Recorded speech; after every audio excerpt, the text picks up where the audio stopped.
En pleine rue, ces Birmans cernés par le danger, des immeubles s'effondrent de tous côtés. Ici, le toit d'une pagode. Et à l'aéroport de Mandalay, deuxième ville du pays, sortir le plus vite possible.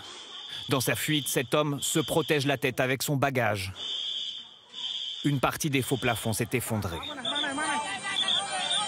Sur le tarmac, passagers terrorisés et avions qui vacillent au rythme des répliques. L'épicentre du séisme n'était qu'à quelques kilomètres. L'un des principaux ponts de la ville n'y a pas résisté.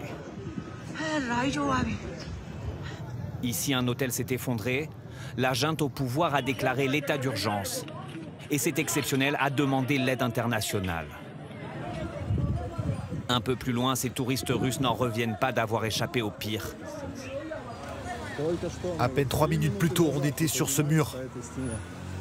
Ces fissures sur l'autoroute qui mène à Mandalay montrent la force de ce tremblement de terre, 7,7 de magnitude.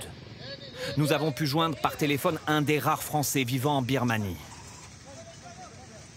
Ça faisait 2-3 semaines qu'on avait des secousses intermittentes, mais là c'était assez exceptionnel. Le bilan devrait augmenter d'autant plus rapidement que les autorités birmanes sont dépassées par les événements. La guerre civile qui dure depuis 2021 a véritablement impacté la capacité de réponse du régime.